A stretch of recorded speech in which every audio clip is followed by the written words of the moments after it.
It is 6:30 PM, March 20th. We'll call the meeting to order. First item is the agenda. Motion to approve. All right, is there a second? Second. Okay. All in favor? Aye. Aye. Any discussion? I should have asked before. No? Okay. All right, motion approved. All right, public forum. Mr. Goulding, is anyone online? There's no one online for public forum? Okay, is anyone in here?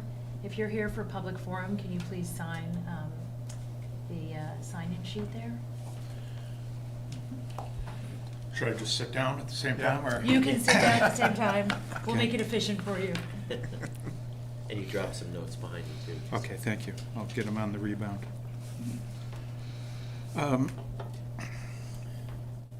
I'll sort of talk and write at the same time. So my name is Gregory Schepler, and I'm also serve as on the city commission. But we don't have those fancy placards that you guys have, so I'm gonna have to talk to Nick Longo about that and see if he can do something. I live in the South End, and I'm here today to comment about the EV charging pilot program. And first of all, I think it's a great program, all in support of it. However, I just found out about it, and since I live in the South End, down near the Ledgewood apartments and condos, that's been an issue for us, being able to have charging stations in that area. A lot of people don't have garages. I live in Ledgewood East, and we share garages, and we have a sort of a commingled electrical system in our garages that make ciphering out the charging difficult at best. And I just found out about this program in Front Porch Forum, and it says that the main goal of this program is to increase public access to publicly available EV chargers in these neighborhoods where many residents are unable to install home chargers, and then to test whether the charging increases EV ownership. I would just, I don't know who is involved with the Burlington Electric Department here, so I don't know exactly where to bring my gaze, but I would really hope that that we could be a part of that program for some of the reasons why I stated. Thank you.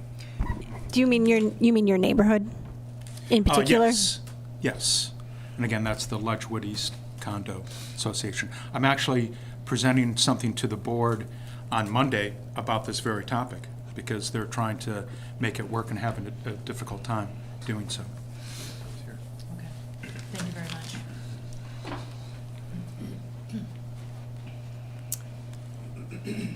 Anyone else? Are you here for public comment?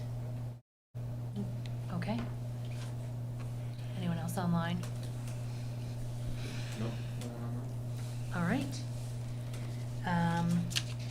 Well, then we'll close public comment. Next up is the consent agenda, the paving of complete streets. And that's the only item. That's the only item. All Motion right. to approve the consent agenda. Second, any discussion? No, all in favor?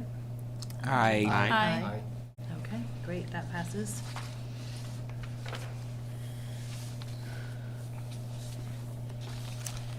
Okay, next up is the neighborhood EV charging with a presentation from Burlington Electric. It was online, okay. And from Maddie. And okay. Okay. Nice Taking the pun charge. there. Well done. We have James Gibbons online who will be leading the presentation.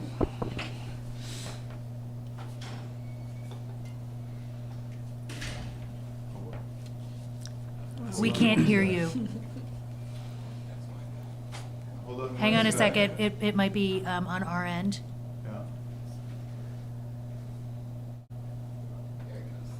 Okay, try it now. Testing? Yep, Testing? thank you. Perfect. So I was gonna panic because if it wasn't on your end, I had no idea what to do. Anyway, I apologize for not being there in person due to a medical situation. I was reluctant to travel in the sudden snowstorm that just dropped on Heinsberg. But I am prepared to do the presentation. I'm prepared to go through any questions and answers that may happen today. And with your permission, I would like to start with my PowerPoint, and hopefully that will work. Go ahead. Does he have the ability to share? I seem to. Okay.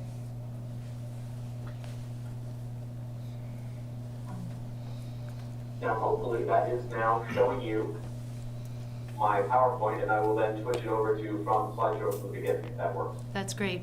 Thank you. So please tell me if that's working. Yep.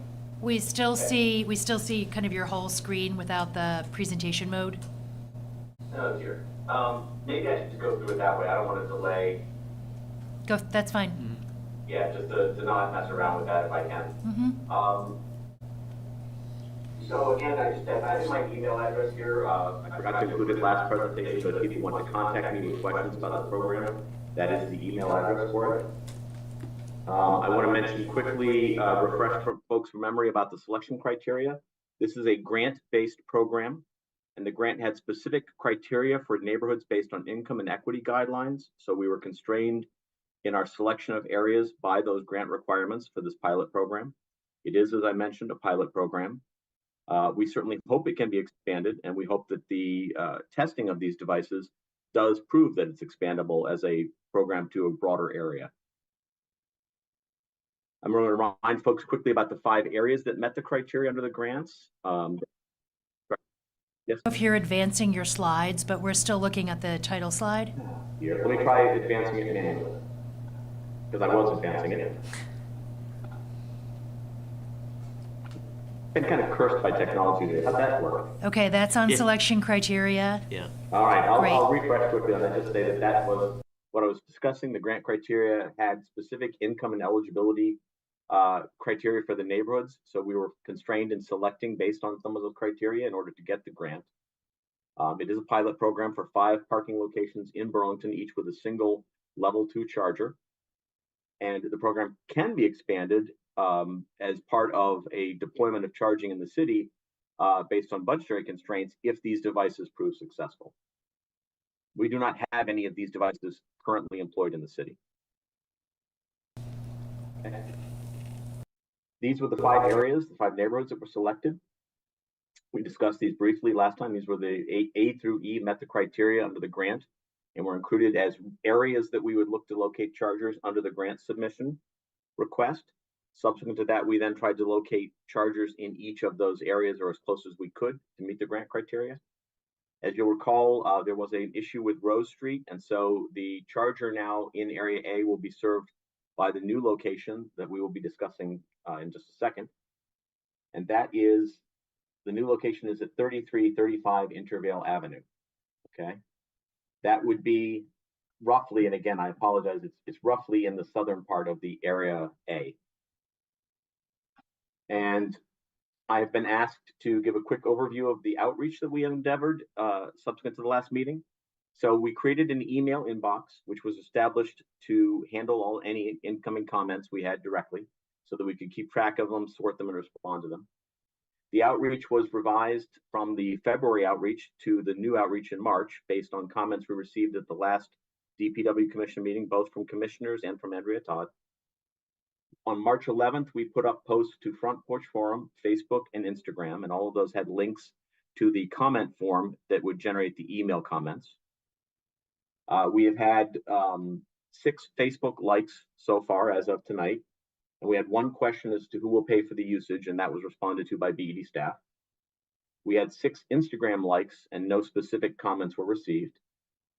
On March 11th, the revised flyers were distributed. And I think largely as a result of that, but perhaps we didn't think to put where did the comments get generated by until later in the process. So we didn't actually track what caused a person to enter the comment. We have subsequently done that. We would do that in any future outreach so we know what initiated the contact, whether it was the Front Porch Forum, the Facebook, but it was not in place in time for the email contacts we did receive. We did get 5 email contacts. 4 were positive. And the 5th one was a negative comment. It was an email from Caleb, but the actual comment was received in person while he was handing out the flyers. His comment particularly was that he did not think anybody in his neighborhood owned EVs. We responded to all of the emails, positive or negative. BD staff responded to all email comments we received. And we did do some research on the question about the no EVs in the neighborhood, and we did determine that we have issued incentives to customers within an easy walking distance of that new charger location, not granted right in next to it, but within a very easy walk. So at this point, that is the status of the outreach. This is the outreach we undertook, and that is the responses we've received to date. And I'm going to stop sharing at that point unless there are questions specific to the PowerPoint that you need me to leave it up for. I don't think so, and if we do, we'll just have you pop it back on. Therein lies the possibility of electronic disaster for me, but yes. Okay, we're with you here. Okay. Do you have anything to add to that? Okay. All right. So let's start with some questions. Let's see. Commissioner Mutano, would you like to start with some questions?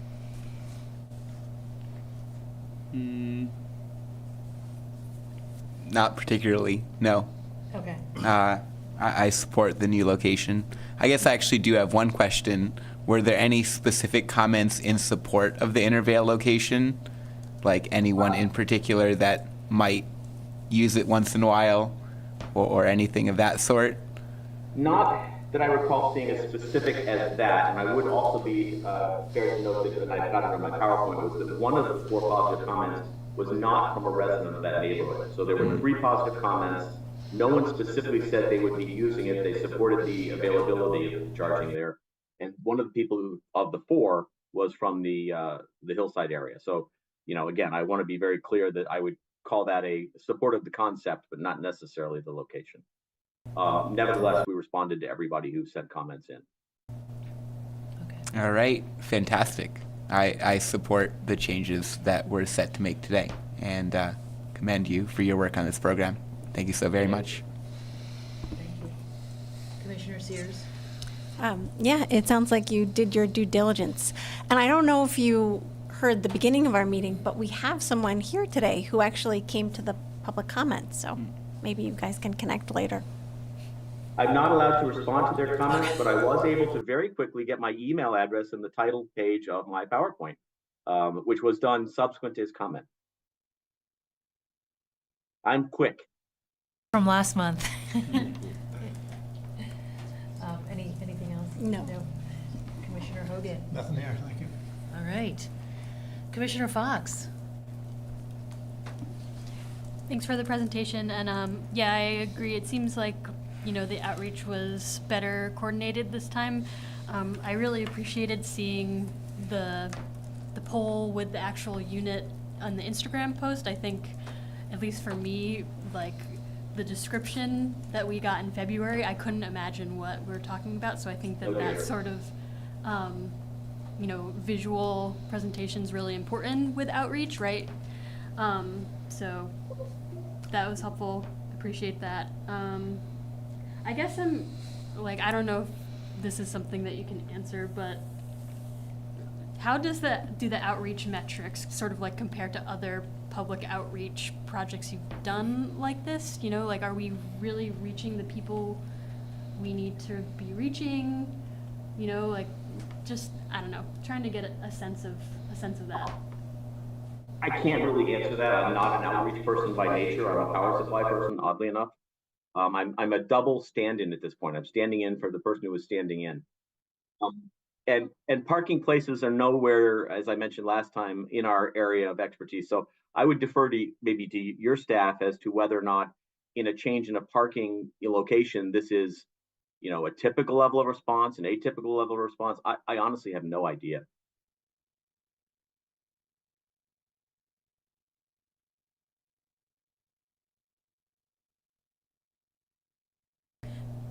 of this nature and this scale, Okay. but obviously this is a little unique because it is kind of a citywide initiative, but one by one. So it's not quite one space, but it's not quite like a huge Right.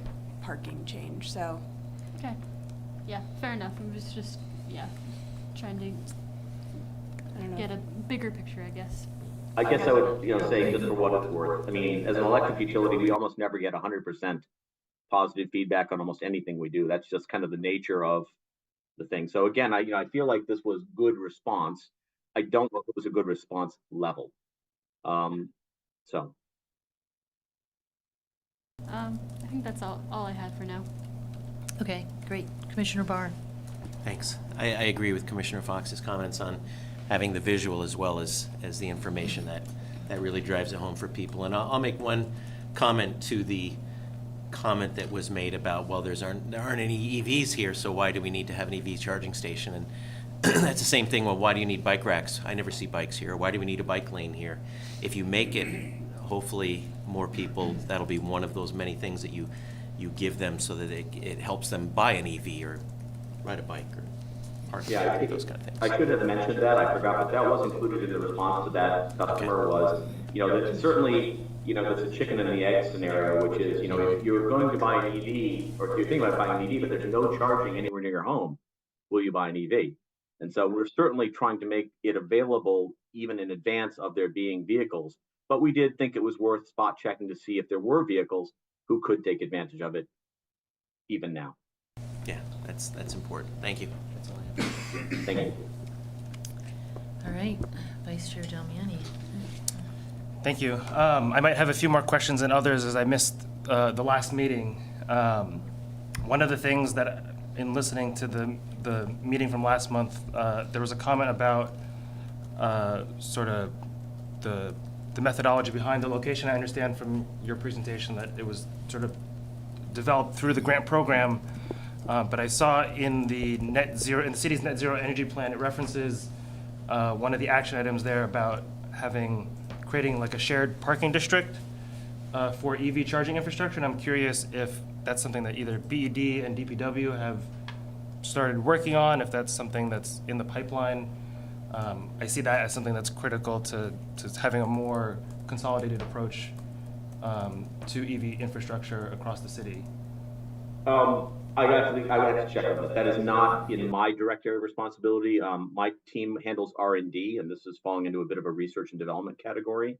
We do have a deployment plan for EVs, for EV charging, rather, public EV charging, which has been shared with all the department heads. And we're certainly ranking all potential locations on a set of criteria so that we can accept new proposals for locations and evaluate them against the existing queue, not simply treat things as, it came in last, it goes up last.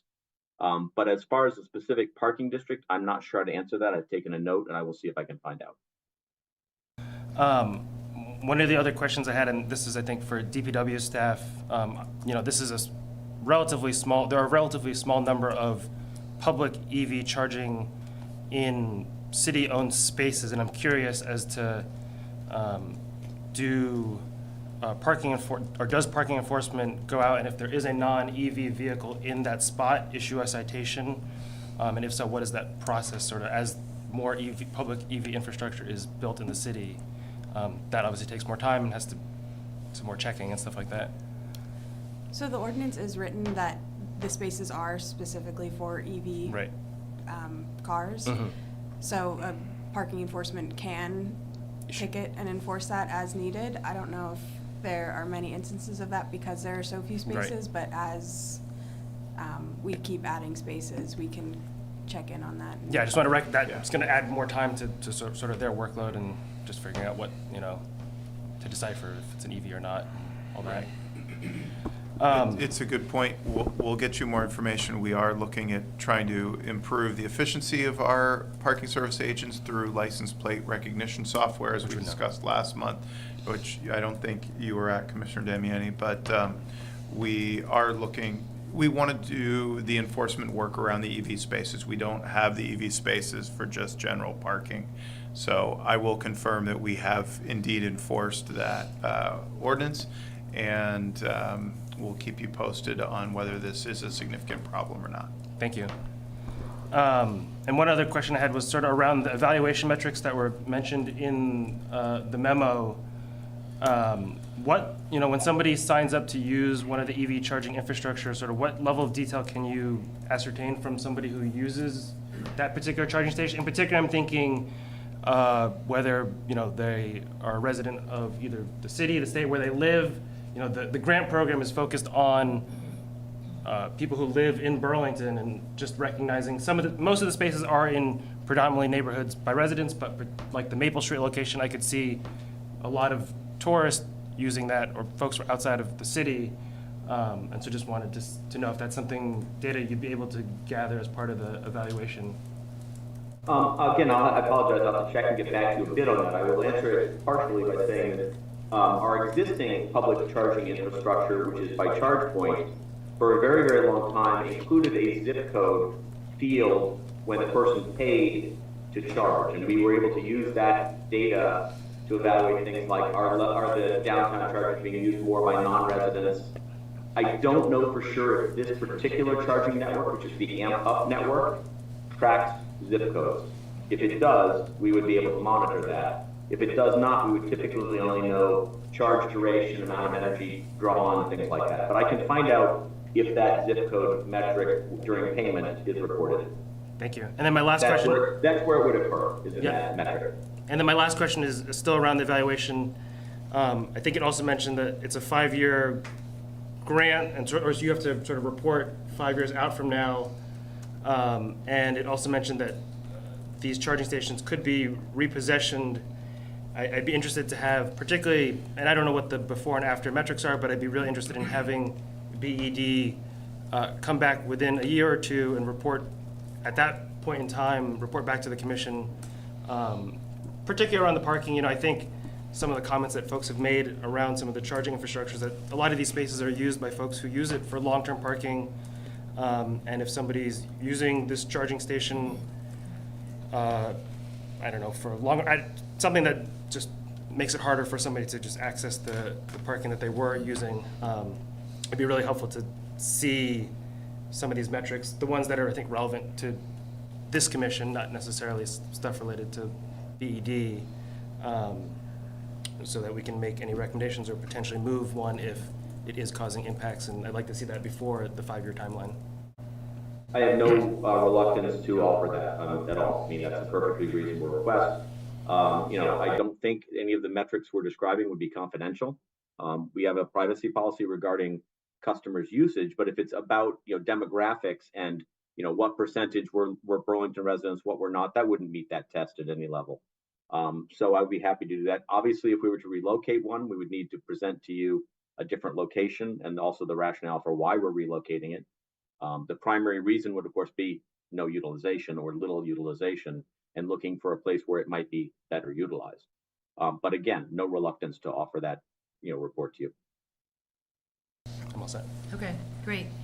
Yeah, I think with the outreach, certainly a much better presentation than last time. I think it would also be helpful, and some of this you can get from DMV, looking at the electric vehicle and plug-in electric vehicle numbers by zip code. It's just better. We're just better able to respond to those who say, "Well, there are no EVs here because I don't see an EV right now," but rather actually have significant data. Chittenden County and Burlington in particular have a high rate of EV adoption in the state. So I think kind of for future, looking at future sites, getting some of those data points might also help. And then in the metrics piece, looking at the test of the device, right? So there's that piece, and then as Commissioner Damiani was talking about, what about the utilization and the parking? And I think while the utilization is really a BED thing, it impacts the parking, which is under our purview.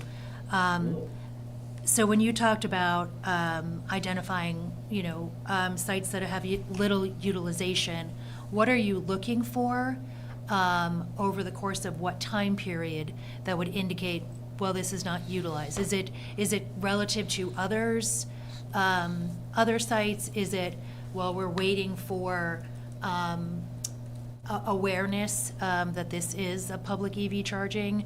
What is the education on how this charging will work for the public? That's three questions, sorry. Let me see if I can remember those in order. Okay, compound questions are my Achilles heel, I'm afraid. So the metrics, I'd start by saying we don't have any existing stations like these that are located in purely residential areas. We're looking to break that barrier. So I think the best metric would be unit on unit amongst the 5 pilot deployments. That's going to be the most informative. We can certainly compare it to other public charging options because those are largely owned by BED as well. So again, it's hard for me to say until I start seeing some data stream from this. If one of these is, if 4 of these are being utilized a certain percentage of the time and the last one isn't being utilized at all, that would be a relevant metric. And I can start to consider whether or not it should be redeployed. But I wouldn't be looking to redeploy it fast. The actual requirement is that we keep these units in service for 5 years. It is not that we keep them in service at their first location for 5 years. So again, it would be, I think, as big a mistake to not redeploy it as it would be to redeploy it too fast. You really have to figure that out. I'm sorry, I forgot now. I've forgotten parts 1 and part 2. I think I answered part 3. So I forgot too. The utilization, I guess moving it. Oh my God, where's the rewind button? Dang, because I usually try to jot my questions, at least in cryptic form. Last time, was it the maintenance? Was it a question about maintenance, right? Reliability? Oh, no. Thank you. It wasn't about maintenance. It is the outreach to end users on how to use this charging. If this is a novel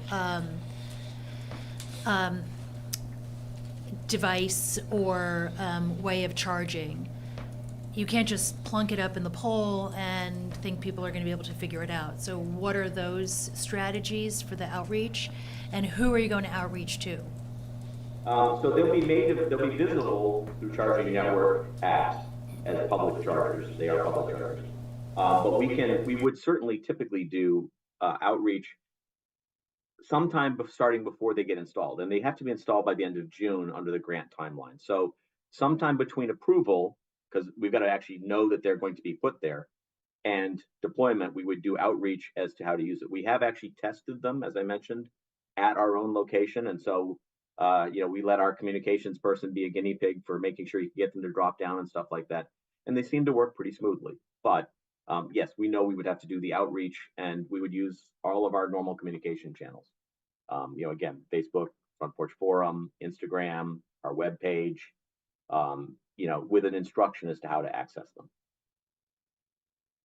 That's great. I would also encourage you, knowing some of the demographics along Intervale Avenue and in that part of the Old North End, work with community partners, because outreach means actually getting the information out, not just having it static where people have to look for it if they don't know what they're looking for. So community partners would also be a good way that they can engage with their stakeholders on this.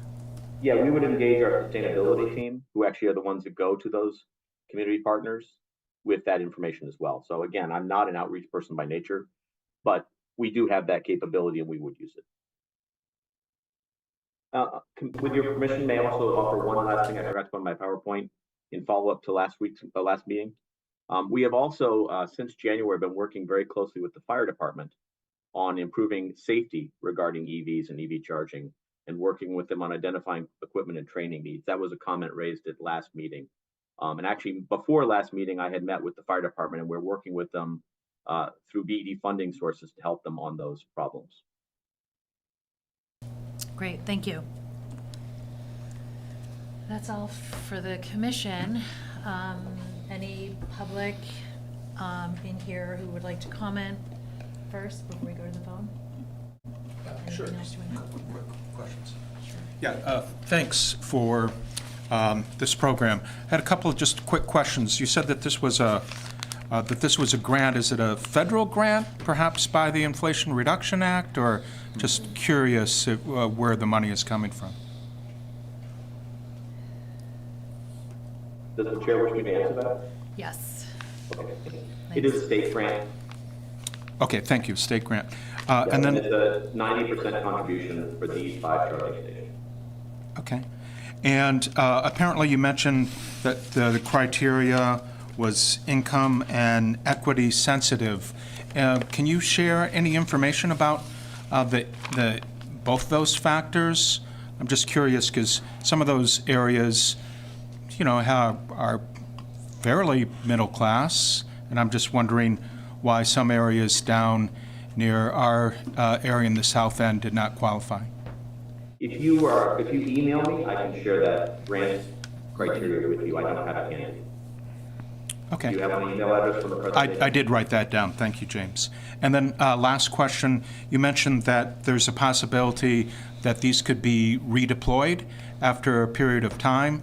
It's a 5-year grant, so perhaps after 1 year or so. How is that outreach going to take place, or is that going to be a decision that's made by BED or this commission? I would say both. Let me try to answer that. There was a clear recognition that the outreach last time was not adequate, and we are trying to improve that materially. Again, BED does not normally deal with parking places, and to the extent that it's in the public parking place, it would be involving DPW. BED has programs for multifamily charging, commercial charging, residential charging, that are available for parking places that are not governed by DPW.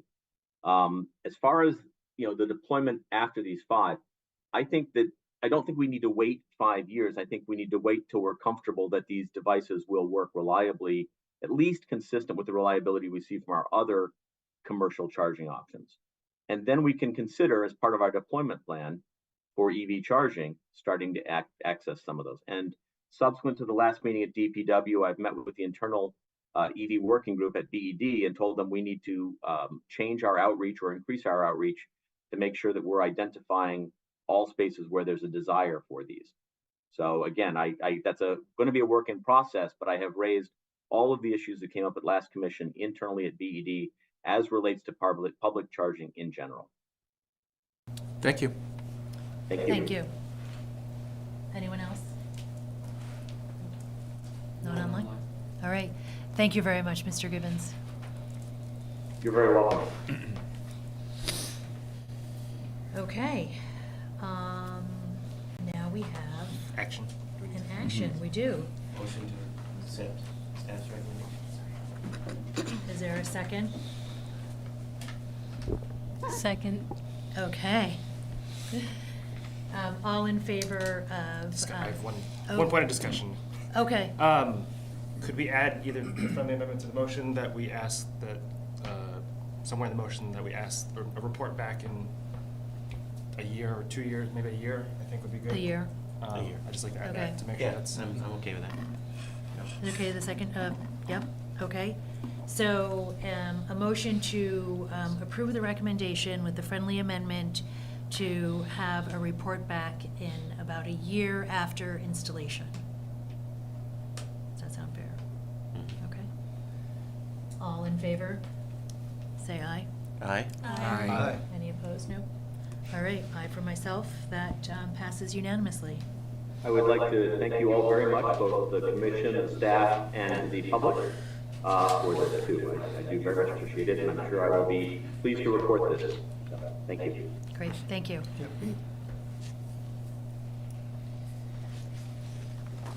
Okay. Wow. Yeah. Now we have the director's report. This could take a while. I've been brief before because of the hour, but given the hour, You still might be brief. I might be brief, correct. I'll hit a couple highlights from the memo, and thank you, staff. Champlain Parkway work progresses. The memo that was attached in your packet lays out some good context for the project. The council recently approved a budget amendment to allow the initial construction contract that is being constructed behind me to be completed this June. We expect to be putting the final construction contract out to bid here later this spring for council approval, late spring or early summer. Great streets. Oh, there was also a question at the last meeting about landscaping along the Champlain Parkway. I've provided some context to Chair O'Neill Vivanco, but I will just say generally the department has committed to replacing all the Chanticleer pears that were included as part of the project. They are on a watch list for potentially invasive species in Vermont. And so we are replacing those at the city's cost. We have worked with Parks to review the rest of the project and make sure that there aren't any other species that are of concern. Moving forward, however, we've met with the Conservation Commission and talked about future plantings along the corridor. We can't, at this point, change the project significantly with where we are at, but we can plant trees and other landscaping features once the project is completed. So happy to involve the Conservation Commission and others in that conversation moving forward. Great Streets Main Street, I was very excited last month to say that we had partnered with Courthouse Plaza to make available 83 spaces in the Courthouse Plaza garage at city rates. The garage had previously had public parking, but at premium rates. And now the parking will be available for at least the next year at $1.50 an hour, which is more than three times less than what the rate had been previously. So excited to get the word out on that. And even more excited to say that in this week's 7 days, do check out Eva Sullenberger's Stuck in Vermont video series, which paints a great story about the history of the Ravine sewer and how this project is bypassing that 150-year-old stone and brick ravine sewer that is in various states underneath many buildings in the city's downtown. Regional Bike Share Update will be bringing an update to the TUC meeting, Transportation, Energy, and Utilities Committee, next Tuesday, the 26th. Anybody who wants information could attend that. The bikes are being placed on the street, and I know some of them are out as we speak. The vendor has recovered from their bankruptcy proceedings and are restructured and are ready for a robust year. GMT funding and fares, I think this is an important one to hit in that the city is talking to GMT about two major issues. One, the funding for transit in Chittenden County is not sustainable for the long term. And GMT is facing a financial cliff this coming FY26. So that would be a budget GMT would start putting together this coming November. The projections are without additional state support or other sources of funding, routes could get cut up to 29%, which is a very dramatic contraction of public transit service. So as a board member myself, I'm working with staff, other board members, and members of the state delegation to see if we can get language in the State House to either advance some recommendations from the transit financing study that was undertaken, or at least have a one-year support of GMT while we have a broader conversation next legislative session. The second issue with GMT is whether or not to, when fares come back, whether or not to keep fare-free service in Burlington. The College Street Shuttle has been historically fare-free, which is part of Route 11 currently, and the council had talked about making the city loop fare-free as part of the North Winooski Avenue parking changes. There are pros and cons. The new fare policy, I believe, is much more equitable and easier on the customers. And there is interest among GMT drivers, GMT administration, to look at a uniform policy where all routes in Burlington have the same fare policy. So that conversation will happen at next Tuesday's TUC meeting in this room. So if anybody's interested in participating in that, you're welcome to come. I will say, before I turn it over to Rob, is to talk about the Battery Street scoping study. The survey is still ongoing. We're asking the public to weigh in on the cross-section of that scoping study. Should the protected bike lanes be one in each direction on either side of the street, or should we look at a two-way protected cycling facility on one side of the street? All the parking and kind of curb lines are adjusted based on which cross-section we go with. So you still have, I believe, about a week to weigh in on that. And then, Rob, I was hoping you could touch on the water service line outreach. Yeah, got it up. I think two important things we want the general public to know about. First is we'll be releasing our clean sweep dates shortly, so be on the lookout for that. We're finalizing a few things to make sure everything is ready to go, but clean sweep's happening. We always sweep in advance of clean sweep, so a lot of folks question why we would wait, until mid to late April, but just know that when the weather's good, the teams are already out when they think the weather is sustainable to have our sweepers, which need to be de-weatherized, ready to go. So that's happening as we speak. So important to know, and be on the lookout for our website, North Ave News, VT Alert, and many other ways we'll be reaching out to the public to let them know about Clean Sweep, including a couple translation and interpretation tools that if folks know residents who have any language barriers, we'd really encourage them and encourage your help in getting that word out. And we're trying to find better ways to distribute that. So we're always open to better ways to let the public know we have tools to reach just about anybody who needs translated or interpreted material. And then number two, this Friday is World Water Day, so Water Resources is encouraging everyone to pipe up and look for your water service line in your house and help us identify what material that service line is made out of. You should have received a postcard in the mail. Hopefully you've seen some other electronic media, but we'll also be doing a fun press release tomorrow to kind of try to generate a little more awareness. But there is a federal mandate, probably stemming out of some of the lead problems that have existed across the country where communities were unknowingly impacted or knowingly impacted by lead service pipes. So there's a federal mandate to help municipalities and water services identify what kinds of materials properties may have. We don't expect any lead. We don't have any records of lead service pipes and certainly lead mains in existence anymore, so we don't want to get people alarmed, but we do need to complete this survey, and so we're looking for the public to find your service line, upload a picture, use a magnet if you want to determine if it's plastic or metal, and help us figure out what you have. For anything that's ambiguous, we are able to schedule appointments, and certainly for residents who are uncomfortable or unable to look at their service line, we'll have some limited appointments available, but we're here to help. So be on the lookout. It's right on our homepage, and it's really important for us to do this. It's a requirement. It's also for public health, so we'd love to get your encouragement to let your neighbors know about this if they haven't already done so. Thanks.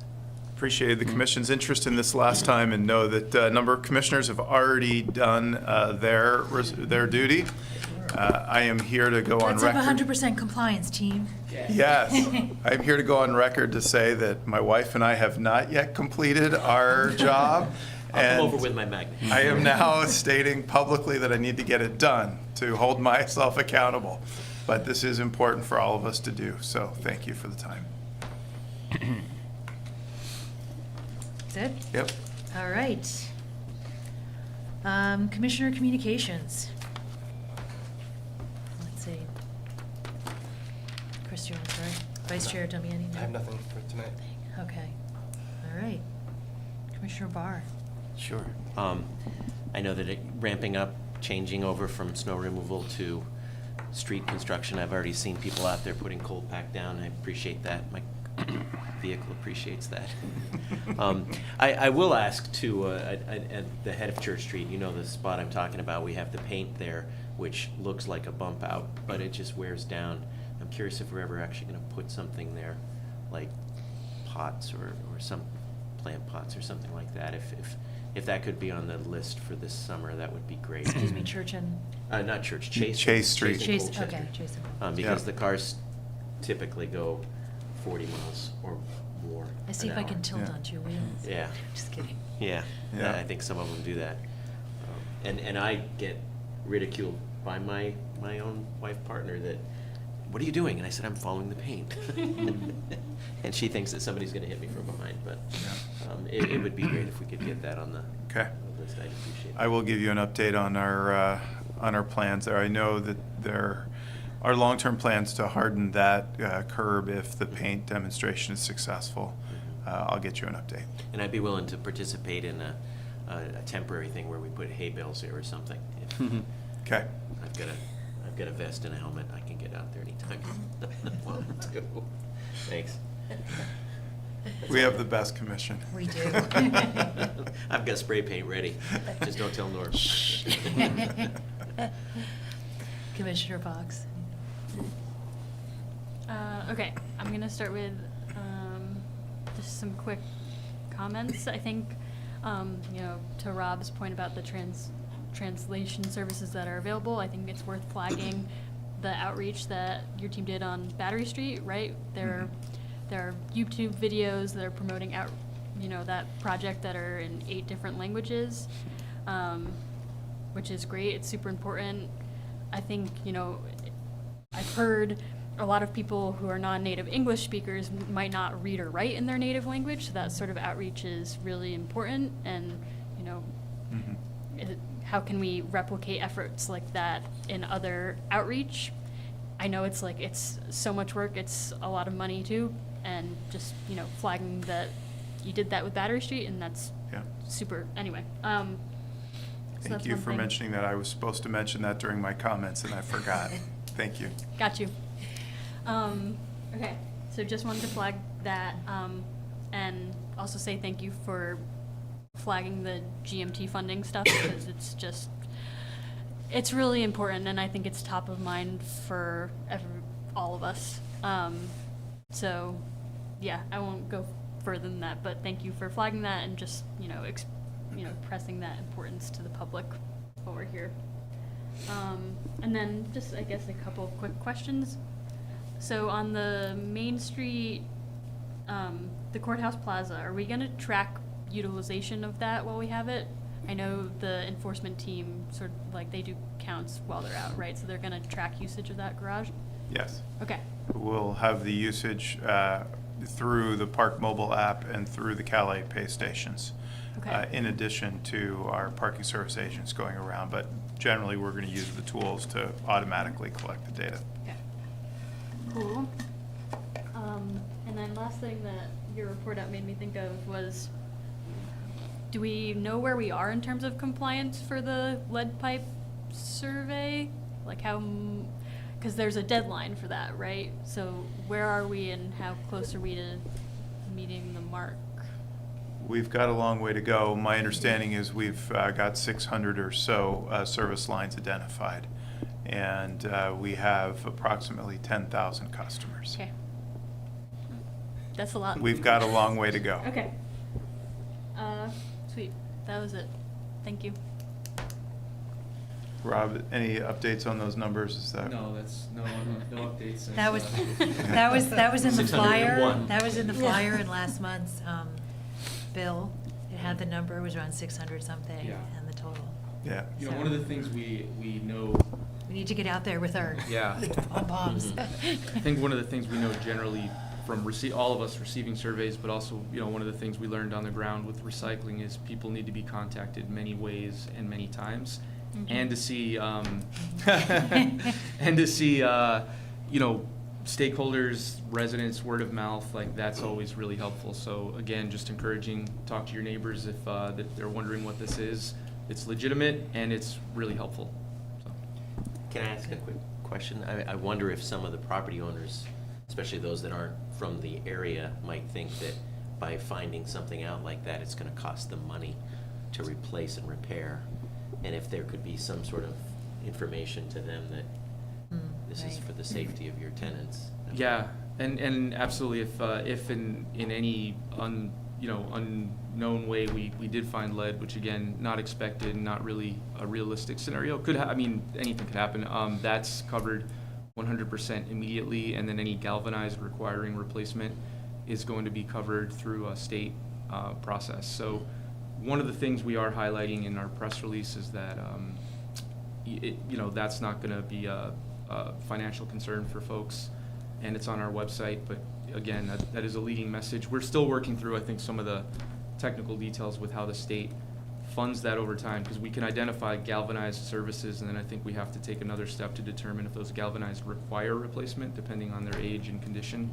But then there's a state process that'll unfold, and I think the nature of the federal mandate here has just made states and then local jurisdictions kind of gin up this brand new process. So we're trying to figure out our way through it, but property owners should feel fairly confident that there's going to be a path forward in place for us to help them get these replaced at no cost.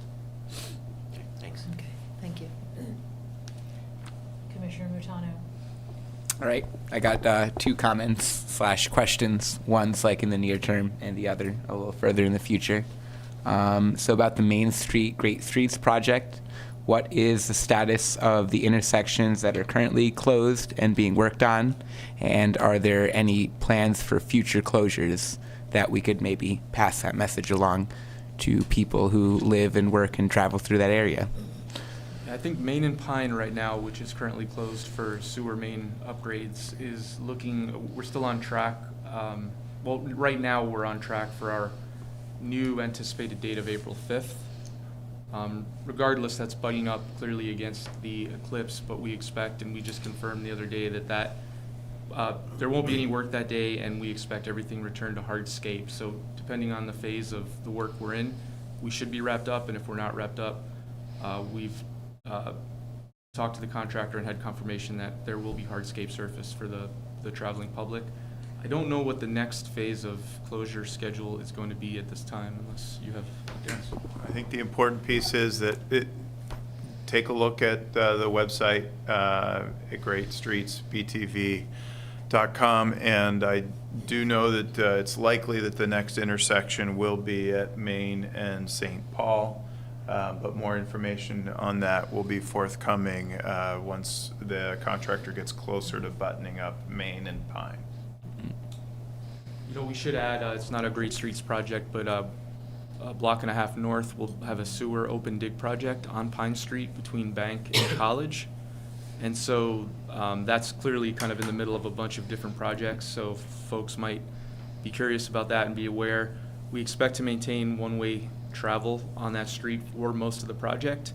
There's going to be a stretch of that project where we're going to be in the intersection of Pine and College, where there's likely going to be a slightly more rigorous traffic control plan. Still working that out with the contractor, but that project right now is set to launch April 15th. All of that work is being coordinated together, and we're going to do our best, I think, between the 2 contractors, 1 excavation inspector and 1 public information manager with a public engagement consultant to try to streamline that and get the word out. But Chapin's point is spot on. There's a weekly email that goes out that we definitely want folks to sign up for the Great Streets project. And that's going to start noting some of these other additional projects we have, like the sewer project. All right, thank you so very much. And about the longer term sort of time frame, it's specifically regarding phase 2 of the Champlain Parkway, especially the northern section, which I forget, Marble Avenue is the cutoff, right? Like Kilburn, right, from there to Main Street, and sort of the phasing and timing of that project to go along with the rail yard enterprise sort of work. I remember when I just started on the commission, we spoke a lot about the south end construction, like coordinated timeline, and it seems, at least from the last couple meetings, that we're deviating from that a little bit.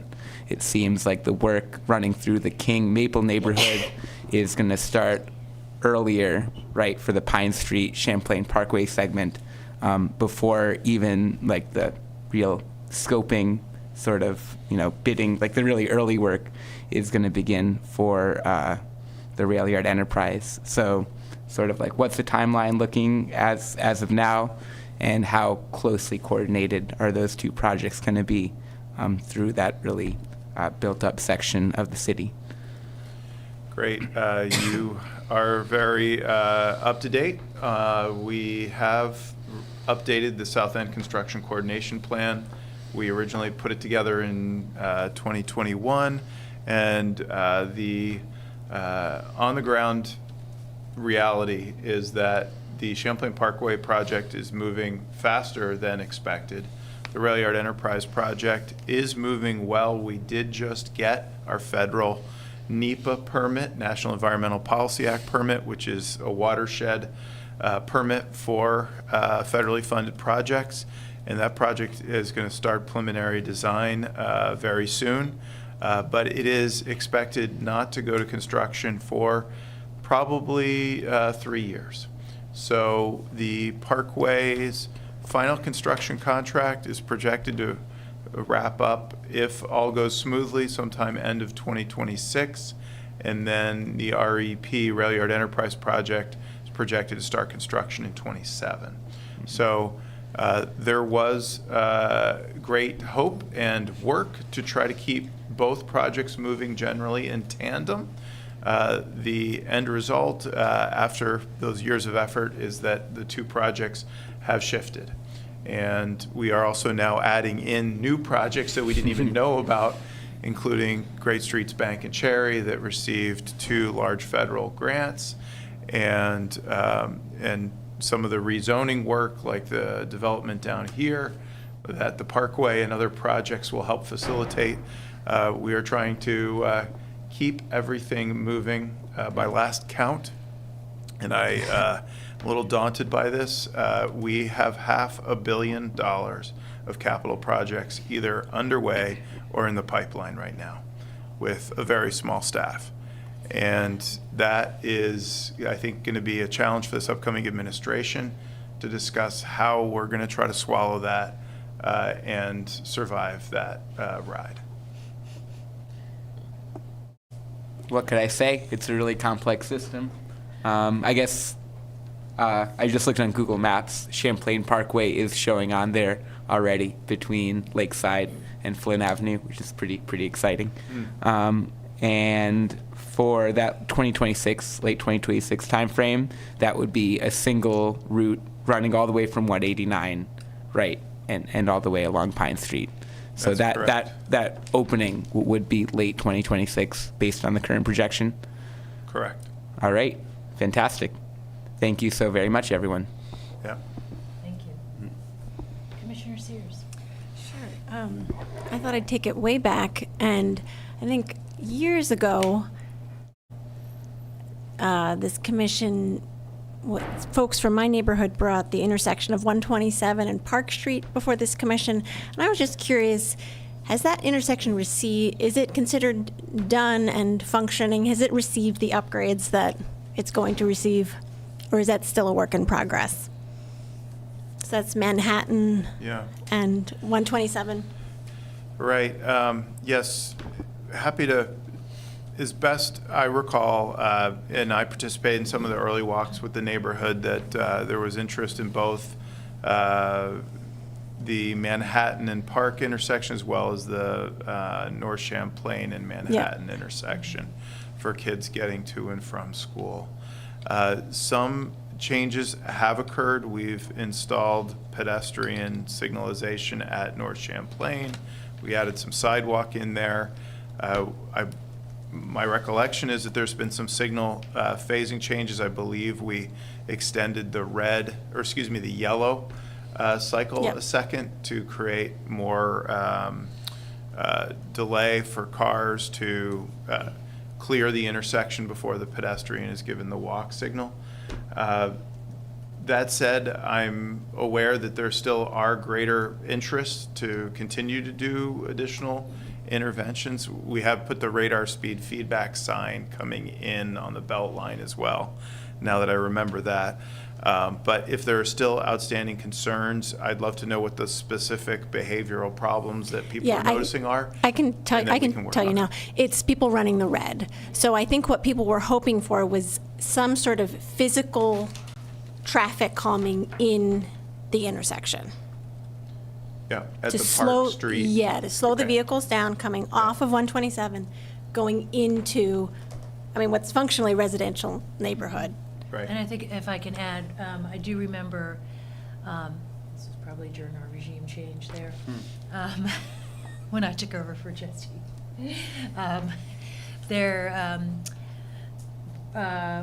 We're able to kind of reduce the speed limit going up instead of going like 50 all the way to the stop sign, so Right. there's a Yeah, and 35 that's made a big for difference. some people. But Yes. still others, it is Yeah. just, I don't know. So the vehicle speeds, most of them are slower, but people are still run that red like there's no tomorrow. And I think recognizing there's very little enforcement. There's basically none. We really need to depend on the intersection physically slowing the vehicles down. Yes, and I will follow up with the tech services team as this is coming back to me. I understand there are some conceptual plans for some intersection narrowing at that intersection. Let me follow up with tech services and I can get in touch with you. Okay. I will say, it's feast and famine in terms of funding. And when I say we have $500 million of projects, that is true. And what is also true is the city has very limited local match funds in which to match the state and federal grants that we've been very successful with. So things like paving this year our paving program is just 2 streets in the city this year. It's about a mile a street. We should be paving 4 miles of street sustainably, 4 miles a year. We're going to be paving 1 mile. We're struggling to find the general fund capital dollars to do some of this work. But that said, I owe you an update and we'll get you one. Okay. And kind of along those lines, I have one other question, which I think I know the answer to, but I'd like to hear it. How are the crossing guards distributed across the city? There are locations that have been identified through engineering analyses in terms of level of delay, levels of traffic, to establish where the crossing guards are at. We do not have a full cadre of crossing guards, and so we do not have a crossing guard at each of the, I believe, 33 designated intersections. So if there is concern that there's crossing guards at some intersections, but not at others, and you would think that there should be a shift of priority, then please do reach out to myself or Jackie Asperti, and we'll have that conversation. Okay. And if you know friends who are interested, So we have a number of my understanding is it's a folks. difficult position to hire for, and that's been the case for a long time. I don't know if that's going to change anytime soon. So kind of in light of that, I wonder if it's time to explore other solutions. Okay. I'm ears. We have tried multiple ways of filling these positions. As you know, they've been hard to fully fill, so I there are wonder other if it's thoughts. time to just prioritize those intersections and make them safer for everybody to walk, not just kids when there's a crossing guard there. Yeah. That would be one way of dealing with it in a more permanent or sustainable manner. Yeah. I feel like rather than just kind of, oh, it's a tough position to hire for and throwing our hands up in the air for, I mean, I've heard that for at least 10 years. Okay. Sorry. I said, you want to know how long I've heard it? Yeah.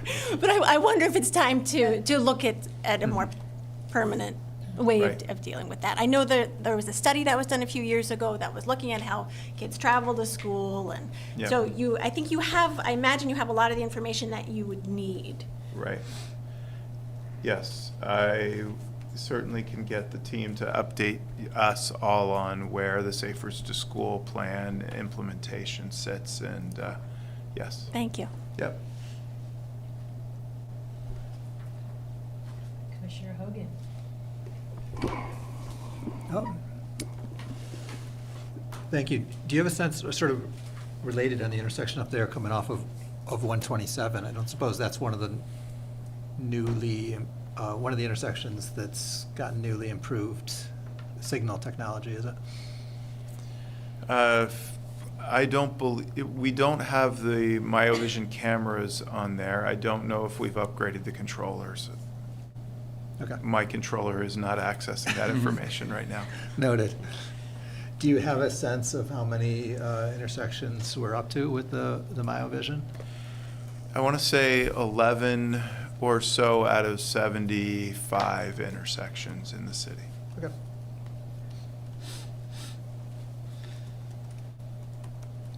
Thanks. One other question. What are the chances we could unblock the access to the multi-use path adjacent to the Champlain Parkway? That's a good question. What are the chances? I note that, for example, the dirt to the side is getting sort of tore up. There's debris spilling out of people's Yeah. bike grocery bags from having to hop the curb to get back on it because it's, as you know, a nice piece of infrastructure. It's just been made difficult when it's blocked. Do you know anyone who had their bike grocery bags damaged by? No, I just noticed some of the spills, and mine are locked up, secured tightly, but I see some spilled produce from others. Oh, that is a very fair question, one that we've received a fair bit of feedback on. Let me be clear that the road between Home Avenue and Lakeside and the shared use path will be open in a few months. We are expecting that to happen by the end of June. The challenge we face is that the start of construction will be mid-April. It's still an active construction site. The contractor's going to be working on it, and for everybody's safety, the contractor still owns the site. It's not the city of Burlington's asset at this point. If the city wanted to give the public access to the shared use path right now, we'd likely open it, have to take control of the asset from the contractor. The warranty period for the multi-million-dollar asset would start ticking. And then we'd have to close it again once the construction started. So I understand, and we are certainly not going after people who are using the facility, and it will be open fully in June. Noted. Thank you. Sorry, I know it's half an answer, but it is the litigious answer. I understand. It's not helping people's safety in the meantime, but I understand these are the times we live in. Button up your groceries. Yeah.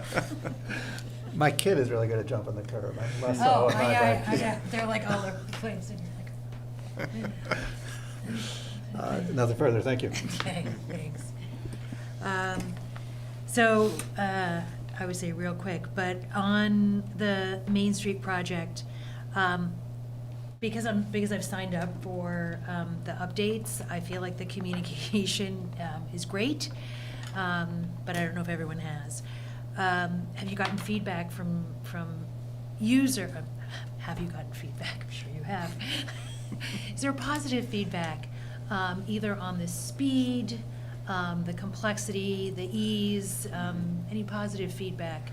I'm just thinking like the first phase on Main and Winooski. It felt like to me it went pretty quickly, but I was doing my best to avoid it.